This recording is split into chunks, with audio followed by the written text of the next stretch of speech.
श्री सत्यनारायण कथा प्रथम अध्याय। एक समय की बात है, नैषरण्य तीर्थ में शौनिकादि। एक समय कुछ ऋषियों ने श्री सूत जी से पूछा, हे प्रभु, इस कलयुग में वेद विद्या रहित मनुष्यों को प्रभु भक्ति किस प्रकार मिल सकती है तथा उनका उद्धार कैसे होगा?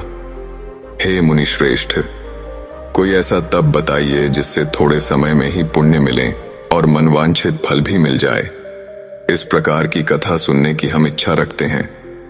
सर्वशास्त्रों के ज्ञाता सूत जी बोले, हे वैष्णवों में पूज्य, आप सभी ने प्राणियों के हित की बात पूछी है, इसलिए मैं एक ऐसे श्रेष्ठ व्रत को आप लोगों को बताऊंगा जिसे नारद जी ने लक्ष्मी नारायण जी से पूछा था और लक्ष्मीपति ने मुनिश्रेष्ठ नारद जी से कहा था।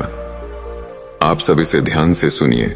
एक समय की बात है, योगीराज नारद जी दूसरों के हित की इच्छा लिए अनेकों लोकों में घूमते हुए मृत्युलोक में आ पहुंचे। यहां उन्होंने अनेक योनियों में जन्मे प्राय सभी मनुष्यों को अपने कर्मों द्वारा अनेकों दुखों से पीड़ित देखा। उनका दुख देख नारद जी सोचने लगे कि कैसा यत्न किया जाए जिसके करने से निश्चित रूप से मानव के दुखों का अंत हो जाए। इसी विचार पर मनन करते हुए वह विष्णु लोक में गए। वहां वह देवों के ईश भगवान नारायण की स्तुति करने लगे, जिनके हाथों में शंख, चक्र, गदा और पद्म थे। गले में वरमाला पहने हुए थे। स्तुति करते हुए नारद जी बोले, हे भगवान, आप अत्यंत शक्ति से संपन्न हैं। मन तथा वाणी भी आपको नहीं पा सकती हैं। आपका आदि, मध्य तथा अंत नहीं है। निर्गुण स्वरूप सृष्टि के कारण भक्तों के दुख को दूर करने वाले आपको मेरा नमस्कार है। नारद जी की स्तुति सुन विष्णु भगवान बोले, हे मुनिश्रेष्ठ, आपके मन में क्या बात है? आप किस काम के लिए पधारे हैं? उसे ने संकोच कहो। इस पर नारद मुनि बोले कि मृत्युलोक में अनेक योनियों में जन्मे मनुष्य अपने कर्मों के द्वारा अनेकों दुख से दुखी हो रहे हैं। हे नाथ, आप मुझ पर दया रखते हैं तो बताइए कि वो मनुष्य थोड़े प्रयास से ही अपने दुखों से कैसे छुटकारा पा सकते हैं? श्री हरि बोले, हे नारद, मनुष्यों की भलाई के लिए तुमने बहुत अच्छी बात पूछी है। जिसके करने से मनुष्य मोह से छूट जाता है, वह बात मैं कहता हूं, उसे सुनो।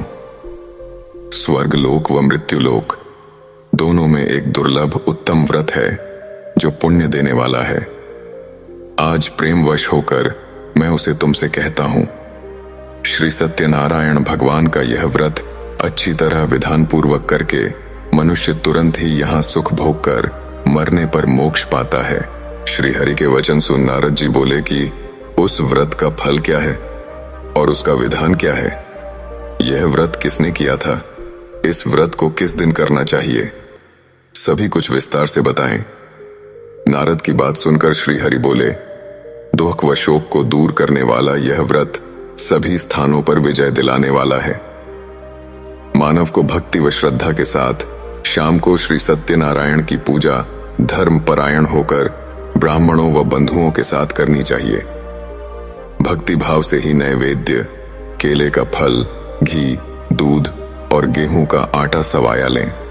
गेहूं के स्थान पर साठी का आटा, शक्कर तथा गुड़ लेकर वह सभी भक्षण योग्य पदार्थों को मिलाकर भगवान का भोग लगाएं। ब्राह्मणों सहित बंधु बांधवों को भी भोजन कराएं। उसके बाद स्वयं भोजन करें। भजन कीर्तन के साथ भगवान की भक्ति में लीन हो जाएं।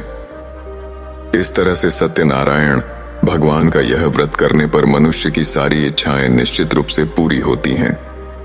इस कलिकाल अर्थात कलयुग में मृत्युलोक में मोक्ष का यही एक सरल उपाय बताया गया है।